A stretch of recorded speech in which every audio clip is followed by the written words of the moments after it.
on the topic of stress.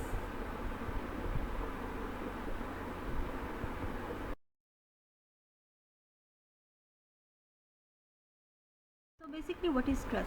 Stress is a natural way, involuntary response to pressures or threats, triggering a flight or fight response that can affect mental and physical health. Common causes include work, financial, or relationship challenges, which can produce symptoms like irritability, anxiety, headaches, and digestive issues.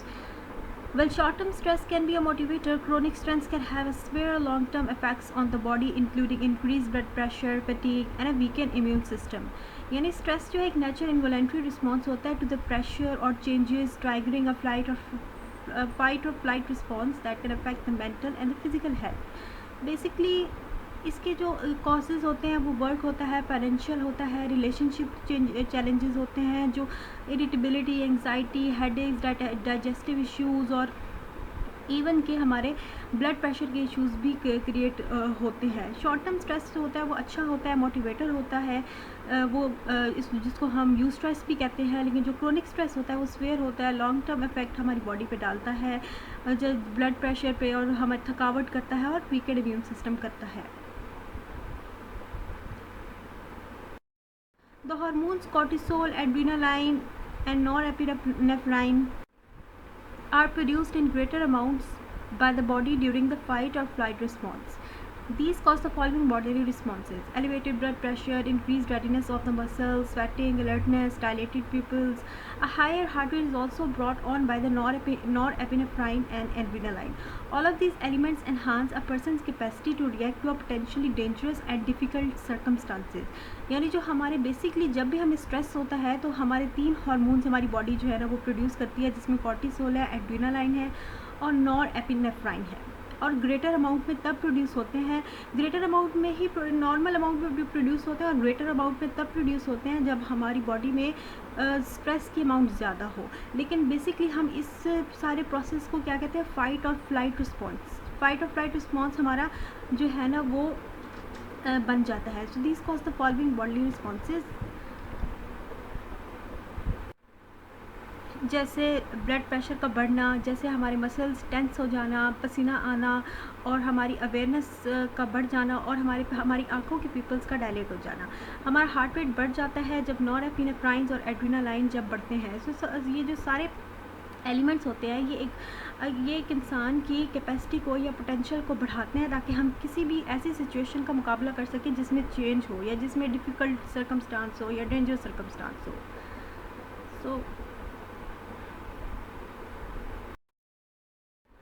stress can also give you an appropriate awareness of when you are in danger. It's essential to your survival as a human being, says Jennifer Haddon. यानी कि stress वैसे तो negative उसमें लिया जा रहा है कि स्ट्रेस जो है फ्लाइट और फाइट रिस्पॉन्स को जनरेट करता है और स्ट्रेस से हमारा हार्ट रेट बढ़ जाता है, हमारी ब्रीथिंग बढ़ जाती है, हमारा मसल टेंस हो जाते हैं और हमारे जो मेंटल और फिज़िकल हमारी बॉडी में चेंजेस आने लग जाती है और हम ज़्यादा एक्टिव हो जाते हैं. लेकिन एज़ कम्पेयर्ड तो देखा जाए तो स्ट्रेस जो है वो अच्छा है. यानी अगर फॉर एग्जांपल हमें कोई सांप नज़र आता है तो हमने भागना है, यानी हमने भागना है और हमने उस स्ट्रेस से अपने आप को बचाना है, उस चेन से अपने आप को बचाना है. तो वो जो जो हमारी बॉडी में चेंज आएगा वो फाइट और फ्लाइट रिस्पॉन्स होगा.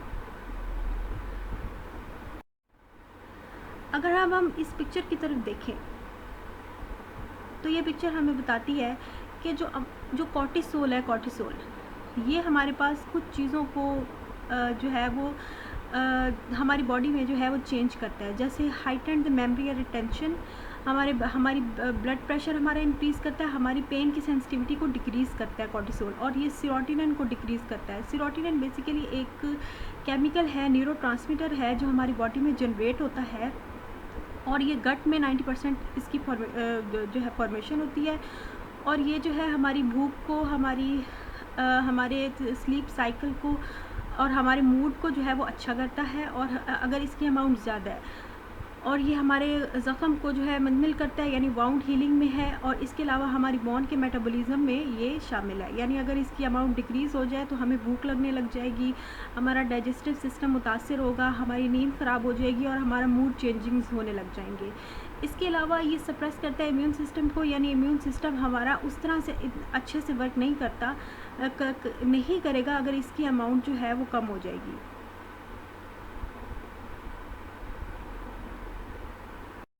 की aspects of the stress causes, देखा जाए तो हमारी रोज़मर्रा की तरह तरह की वजूहत होती हैं। छोटी से छोटी वजह भी हो सकती है और बड़ी से बड़ी वजह भी हो सकती है, जैसे कि financial pressures, relationship issues like separation और divorce, work related like retirement, culture at work, work pressure, unexpected life challenges like an illness और death, baby birth, going on a vacation and changing house, excessive noise, pollution and crowding, waiting for a significant result. यानी कि अगर देखा जाए तो financial pressure जो है वो एक जो है, अगर हमारे पास एक कुछ अमाउंट में है, कुछ अमाउंट में तो स्ट्रेस अच्छा है कि हम अपने फाइनेंसेस के बारे में ख्याल करें कि हमने कमाना है और हमने अपने सेविंग प्लान करना है। इसी तरह रिलेशनशिप के इश्यूज़ भी होते हैं, सेपरेशन और डिवोर्स। इसी तरह वर्क रिलेटेड लाइक रिटायरमेंट अगर हो जाए तो हमारी पेमेंट हाफ हो जाती है, तो उस चीज़ का भी हमें एक स्ट्रेस हो सकता है। इसके अलावा वर्क प्लेस पे स्ट्रेस होता है, कल्चर का स्ट्रेस होता है, वर्क प्रेशर का स्ट्रेस होता है, अनएक्सपेक्टेड लाइफ चैलेंजेस हो जाए, अगर किसी के यहाँ कोई डेथ हो जाए या बीमारी हो जाए तो उस चीज़ का डेफिनेटली स्ट्रेस होता है। बेबी बर्थ यानी कि बच्चे की पैदाइश का स्ट्रेस होता है। बाज़ औक़ात अगर हमने किसी वेकेशन पे जाना है या हमारा घर चेंज हो रहा है तो उस चीज़ का भी स्ट्रेस होता है, यानी घर चेंज करने का, घर की पैकिंग और सारा कुछ, इस चीज़ का हमें एक परेशानी होती है, एक एंग्जाइटी होती है। और एक्सेसिव नॉइज़ का स्ट्रेस तो आजकल डेफिनेटली बहुत है, पोल्यूशन का स्ट्रेस आजकल बहुत है और क्राउडिंग का स्ट्रेस बड़े शहरों में बहुत है। Waiting for a significant result, यानी जो बच्चे तैयारी कर रहे होते हैं जब और पेपर देते हैं तो उसके बाद एग्ज़ाम के रिज़ल्ट का एक स्ट्रेस होता है कि आया एग्ज़ाम का रिज़ल्ट अच्छा होगा या बुरा होगा। Again the common symptoms include physical science include headaches, nausea, indigestion, diarrhea, constipation and muscle tension, whereas the mental or the emotional symptoms include anxiety, irritability, depression and inability to concentrate। यानी कि हमारे sir का दर्द है, हमें उल्टी आ रही है, हमें इंडाइजेशन हो रही है, हमें डायरिया हो सकता है, हमें कब्ज़ का मसला हो सकता है और मसल हमारे टेंस हो सकते हैं। ये फिज़िकल साइंस है, लेकिन ये साइंस तब होते हैं जब हमें जो है स्ट्रेस जो है वो क्रोनिक स्ट्रेस की तरफ जा रहा हो। जो नॉर्मल स्ट्रेस होता है उसमें ये साइंस नहीं होते। मेंटल और इमोशनल जो सिम्टम्स हैं इंक्लूड एंग्जाइटी, उसमें परेशानी है, बेचैनी है, डिप्रेशन है और हमारा फोकस करने का जो एक वो है फोकसिंग पॉइंट है वो कम हो जाता है।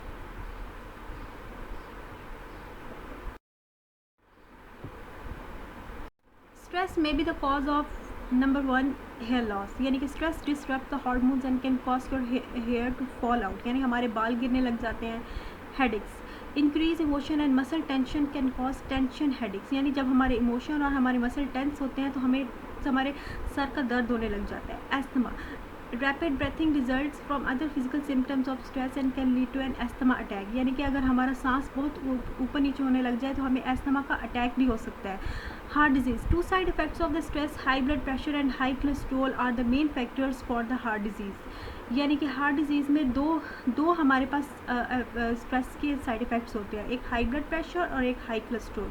ज़ाहिर बात है ये भी हमारी हार्ट डिजीज़ के रिस्क फैक्टर्स बन सकते हैं। और उसके बाद हम आ जाता है वेट गेन, यानी कि cortisol levels rise under stress causing the body to store excessive belly fat, यानी जब हमारी बॉडी जो है एक स्ट्रेस हार्मोन प्रोड्यूस करती है जिसे हम कॉर्टिसोल कहते हैं, उसके लेवल बढ़ने की वजह से हमारा बेली फैट इंक्रीज़ होने लग जाता है और हम मोटे होने लग जाते हैं।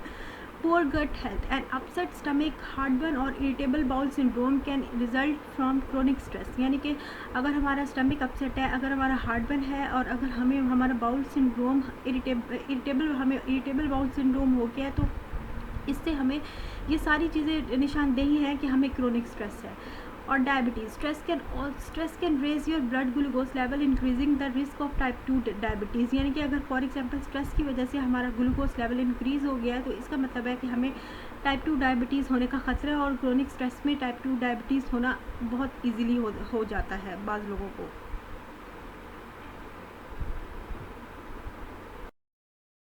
Key aspects of stress, chronic stress. Long-term effects, chronic stress के sustained stress can lead to serious health problems such as digestive disorders, as I said, sleep disorders, weakened immunity and an increased risk of the heart disease.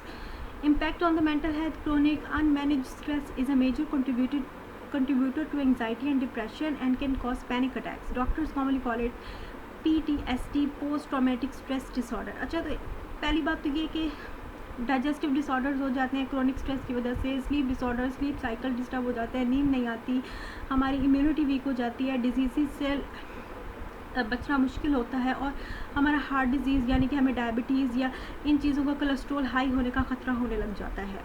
लेकिन अगर हम इसका mental health पे impact देखें तो हमें depression होने लग जाता है, एंग्जाइटी होने लग जाती है और हमें पैनिक अटैक्स होने लग जाते हैं. डॉक्टर्स जो होता है क्रोनिक स्ट्रेस को मोस्टली जो है ना, क्रोनिक स्ट्रेस के इफ़ेक्ट्स को मोस्टली PTSD कहते हैं, यानी पोस्ट ट्रॉमेटिक स्ट्रेस डिसऑर्डर. यानी अगर किसी को क्रोनिक स्ट्रेस हो जाए तो उसके जो बाद के जो उसके ऊपर असरात होंगे उसे हम कहेंगे पोस्ट ट्रॉमेटिक स्ट्रेस डिसऑर्डर है. यानी फॉर एग्जांपल अगर किसी ने बहुत पोस्ट ट्रॉमेटिक स्ट्रेस डिसऑर्डर की, अगर किसी शख्स ने कोई ऐसा इवेंट देखा है, कोई ऐसा वायलेंस देखी है, कोई ऐसा डिज़ास्टर देखा है, या कोई ऐसे बुरे हालात का सामना किया है जिससे उसको बहुत ज़्यादा खौफ उसमें आ गया है और उसको जो है नाइटमेयर्स आते हैं और उसको जो है वो पुराने वाक़यात याद आते हैं, वो रोता रहता है, तो एक तो ऐसी चीज़ों को कहते हैं पोस्ट ट्रॉमेटिक स्ट्रेस डिसऑर्डर, कि वो पोस्ट ट्रॉमेटिक स्ट्रेस डिसऑर्डर का शिकार है. टाइप्स ऑफ स्ट्रेस में हमारे पास आ जाता है एक्यूट स्ट्रेस, यानी कि short term intense pressure that passes quickly, यानी कि स्कैमिंग ऑन द ब्रेक्स. अब फॉर एग्जांपल एक्यूट स्ट्रेस होता है जो हमारे पास लेस टाइम अमाउंट होती है उसके अंदर, और वो शॉर्ट टर्म होता है और इसमें इंटेंस प्रेशर भी हो सकता है जो लेकिन क्विकली पास हो जाता है. फॉर एग्जांपल अगर हम गाड़ी में जा रहे हैं और हमारे सामने एक कार आ जाती है, हम अचानक से ब्रेक्स के ऊपर पैर रखते हैं, तो इसका क्या मतलब है कि हम एक्यूट स्ट्रेस का हमें सामना हुआ है और हमने अचानक से ब्रेक्स के ऊपर पैर रखी है और गाड़ी को ब्रेक लगी और हमें एक एंग्जाइटी हुई है, हमें स्ट्रेस हुई है, जो कि एक्यूट स्ट्रेस की फॉर्म थी. अब क्रोनिक स्ट्रेस वो होता है जो लॉन्ग टर्म ऑनगोइंग प्रेशर होता है, जैसे अनहैप्पी मैरिज है, फाइनेंशियल स्ट्रगल्स हैं. अब बाज़ लोगों को अपनी कमाई का बहुत परेशानी होती है, बाज़ लोगों की शादी किसी अच्छी जगह पर नहीं होती, जिसकी वजह से एक क्रोनिक स्ट्रेस का होने से एक लॉन्ग टर्म क्रोनिक एक एंग्जाइटी का सामना होता है, जिसे क्रोनिक स्ट्रेस कहते हैं. पॉजिटिव और नेगेटिव स्ट्रेस अब क्या है? Positive stress, you stress can motivate, while negative stress distress cause anxiety and poor performance. अब पॉजिटिव स्ट्रेस अच्छा होता है, जिसे हम यू स्ट्रेस कहते हैं, वो मोटिवेशन के लिए अच्छा होता है, वो स्ट्रगल करने के लिए अच्छा होता है, वो हमारे रोज़मर्रा के काम करने के लिए हमें मोटिवेट करता है. लेकिन नेगेटिव स्ट्रेस जो है, अगर हम उसको नेगेटिव वे में करें तो वो डिस्ट्रेस बन जाता है, जिसकी वजह से एंग्जाइटी और पुअर परफॉर्मेंस हमारी होने लग जाती है और हमारी थिंकिंग भी उसकी वजह से नेगेटिव हो जाती है. Managing stress. Effectively managing stress involves a combination of physical and mental strategies. Physical activity, regular exercise is crucial to release tension. Relaxation techniques, practices such as yoga, mindfulness, meditation, deep breath can lower the blood pressure and counteract the stress response. Behavioral changes. Setting priorities, limiting work hours and seeking therapy counseling are effective. यानी कि हमारी जो physical activity होती है, जिसमें for example हम exercise करते हैं, हम माइंडफुलनेस करते हैं, हम मेडिटेशन करते हैं, हम इसमें डीप ब्रीथिंग करते हैं, ये सारी जो है ये रिलैक्सेशन टेक्निक्स हैं और ये फ़िज़िकल एक्टिविटी के अंदर आती हैं. इससे हमारा ब्लड प्रेशर लो होता है, हमारा माइंड जो है वो रिलैक्स होता है और हमारा जो ये सारी प्रैक्टिसेस जो हैं ये स्ट्रेस रिस्पॉन्स के ख़िलाफ़ काम करती हैं. एज़ कम्पेयर टू अगर हम मेंटल एक्टिविटी देखें तो उसमें हमारा बिहेवियर चेंज, यानी हम अपनी प्रायोरिटीज़ को सेट करें कि सबसे इम्पॉर्टेंट काम हमने दिन में सबसे पहले करना है, और लिमिटिंग वर्क आवर्स, यानी हमने दिन में 4 घंटे काम करना है, 4 घंटे से ज़्यादा काम नहीं करना. अगर हमारी और इसके अलावा एंड सीकिंग थेरेपी, यानी हम किसी साइकेट्रिस्ट के पास जा सकते हैं, किसी साइकोलॉजिस्ट के पास जाके हम अपनी जो है मेंटल इश्यूज़ को जो है वो कंसर्न उनको बता सकते हैं. Steps to manage financial stress. आजकल लोगों को फाइनेंशियल स्ट्रेस का बहुत इशू है, तो लेट्स सी कि इसको कैसे हेल्प किया जा सकता है. आप अपना बजट क्रिएट करें, create a budget, focus on what you can control. आप देखें कि मैं किस चीज़ को कंट्रोल कर सकता हूँ यानी और किस चीज़ को नहीं. यानी इन्फ्लेशन को तो मैं कंट्रोल नहीं कर सकता, लेकिन शायद मैं अपने अखराजात पे कंट्रोल कर लूँ. बिल्ड एन एमरजेंसी फ़ंड, यानी मैं अपने एमरजेंसी फ़ंड को बिल्ड करूँ, मैं सेविंग करूँ, सेविंग प्लान मैं इन्वेस्टमेंट करूं और मैं इमरजेंसी फ़ंड अपना कोई ना कोई रखूं ताकि मुझे मुश्किल वक्त में आसानी हो सके। Reduce spending and increase income, मैं अपनी इनकम को बढ़ाऊं और अपने अखराजात को कम करूं, यानी मैं देखूं कि मेरा ट्राइगर कौन सा है, यानी होटल्स रेस्टोरेंट्स की क्या मैं ज़्यादा एक्स्ट्रा अपना जो स्पेंडिंग तो नहीं कर रहा। तो इस चीज़ को देखूं और लिखें, अपने अखराजात हैं और अपनी इनकम है आप उसको राइट डाउन करें। इस तरह आपको ज़्यादा क्लियर अंडरस्टैंडिंग होगी कि और रीइटरेशन होगी कि आपने किस चीज़ के ऊपर आपके अखराजात लग रहे हैं और आपकी इनकम कितनी है और अखराजात कितने हैं। ऑटोमेट पेमेंट्स, आप अपनी पेमेंट्स को ऑटोमेट करें, यानी आप अपने बिल टाइम पर अदा करें, इस तरह आपकी परेशानी कम होगी। आप सपोर्ट लें, यानी किसी भी काउंसलर से, मेंटल काउंसलर से आप सपोर्ट लें, आप अपने फाइनेंशियल इश्यूज़ का बताएं, वो आपकी हेल्प करेंगे। आप फाइनेंशियल एडवाइज़र, फाइनेंशियल कंसल्टेंट से आप सपोर्ट ले सकते हैं। Take care of your health, आप अपनी हेल्थ का ख्याल करें, आप जॉगिंग करें, रनिंग करें, वॉकिंग करें, आप अपनी हॉबीज़ का ख्याल रखें और आप रिलैक्सेशन और माइंडफुलनेस की टेक्निक्स को मत भूलिए। अब आ जाता है steps to manage voice stress, यानी कि वॉइस स्ट्रेस को हम कैसे मैनेज कर सकते हैं। नॉइज़ कैंसलिंग हेडफोन्स लगाकर, माइंडफुलनेस टेक्निक्स के थ्रू। अब नॉइज़ कैंसलिंग हेडफोन्स जो होते हैं वो मिलते हैं, यानी कि नॉइज़ कैंसलिंग हेडफोन्स आप ले सकते हैं बाज़ार से, किसी भी मार्केट से, और आपके नॉइज़ में कमी हो सकती है। माइंडफुलनेस टेक्निक जिसमें हमारे पास रिलैक्सेशन की टेक्निक्स होती हैं, जिसमें मेडिटेशन है, डीप ब्रीथिंग है, जिसमें इवन वॉकिंग और जॉगिंग भी है। वाइट नॉइस एक मशीन होती है, ये भी वॉइस कैंसलिंग मशीन है। और सूदिंग म्यूज़िक, यानी आप कोई हल्का सा म्यूज़िक आप अपने ईयरबड्स में लगाकर जो है वो वॉइस कैंसलेशन कर सकते हैं और रिलैक्स हो सकते हैं। एक्सपोजर थेरेपी, यानी कि फॉर एग्जांपल अगर आपको वॉइस सेंसिटिविटी एक एंग्जाइटी है, तो आप अपने आप को ज़रा वॉइसेस जो आती हैं, वो जो वॉइसेस आती हैं उनसे आप अपने आप को ज़रा आदी करें। ग्रेजुअली आहिस्ता आहिस्ता आप अपने आप को उन आवाज़ों का आदी करें, तो इस तरह आपको वॉइस सेंसिटिविटी इशू नहीं होगा। हेल्प, आप किसी भी डॉक्टर से इस हवाले से हेल्प ले सकते हैं, किसी फ्रेंड से, फैमिली मेम्बर से, ये आपके लिए बहुत बेहतर होगा। चूज़ क्वाइट अप्लाइंसेज, यानी आप क्वाइट अप्लाइंसेज चूज़ करें जिससे आपका जो है, यानी कि आप हैवी कर्टन्स लगाएं अपने कमरे में, इससे आपकी जो शोर है वो कम हो सकता है। Limit time in noisy environments, यानी नॉइसी इन्वायरमेंट, यानी आप किसी कैफेटेरिया में बैठे हैं तो वहाँ से उठ के आप लाइब्रेरी में चले जाएँ। इस तरह आपका जो है वॉइस कैंसलेशन अच्छी हो जाएगी। क्रिएट क्वाइट जोन्स, आप अपने घर में हैं तो आप क्वाइट जोन्स देखें, जैसे टेरेस है, जैसे कोई ऐसा रूम है जहाँ पर आवाज़ें कम आती हैं, तो वो आपके लिए बेहतर होगा। सेट बाउंड्रीज़, फॉर एग्जांपल आप हॉस्टल में रहते हैं तो वहाँ पर आपके जो रूममेट्स हैं, जो साथ वाले कमरे की लड़कियाँ हैं, वो शोर करती हैं, तो आप बाउंड्रीज सेट करें, आप उनसे बात करें, कम्युनिकेट करें कि प्लीज़ मेरा इस वक्त सोने का टाइम है या पढ़ने का टाइम है, तो प्लीज़ आप लोग शोर मत करें। तो इस तरह ऐसा कहना बेहतर होगा।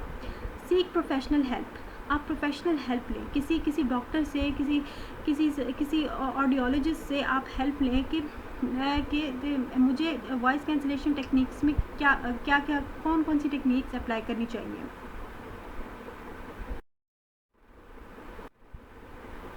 When to seek help? If stress is unmanageable and causes the persistent feelings of hopelessness or prevents daily functions, it is recommended to seek help from a healthcare professional for coping strategies and treatments. अगर आपको लग रहा है कि आपका जो acute stress है वो क्रोनिक स्ट्रेस की तरफ जा रहा है, तो ये टाइम है कि आप किसी हेल्थ केयर प्रोफेशनल से हेल्प लें। वो आपको कोपिंग स्ट्रेटजीज़ बताएंगे, आपका ट्रीटमेंट करेंगे और ये आपके लिए बहुत बेहतर है। Medicines. Unless doctors are treating an underlying ailment like depression or an anxiety disorder, they will typically not prescribe drugs for the stress management.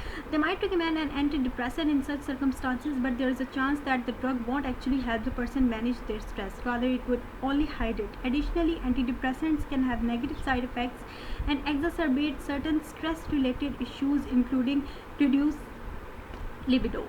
So, doctors जो होते हैं वो जब तक अगर आपको क्रोनिक स्ट्रेस ना हो तो आपको मेडिसिन रिकमेंड नहीं करते, यानी आपको डिप्रेशन और एंग्जाइटी डिसऑर्डर ना हो तो वो आपको जनरली मेडिसिन रिकमेंड नहीं करेंगे, बल्कि आपको कोई ना कोई जो है वो टेक्निक्स बता देंगे और काउंसलिंग आपकी कर देंगे। लेकिन दे माइट रिकमेंड आपको अगर आपको डिप्रेशन है तो वो आपको एंटी डिप्रेसेंट रिकमेंड कर सकते हैं ऐसे हालात में।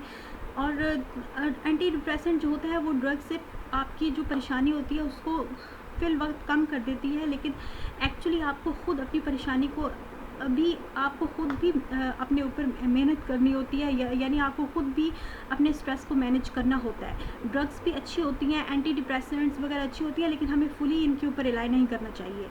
Additionally anti depressants can have negative side effects. Anti depressants का नेगेटिव साइड इफ़ेक्ट भी हो सकता है और ये कुछ इश्यूज़ भी जनरेट कर सकती है, जिसमें रिड्यूस लिबिडो है।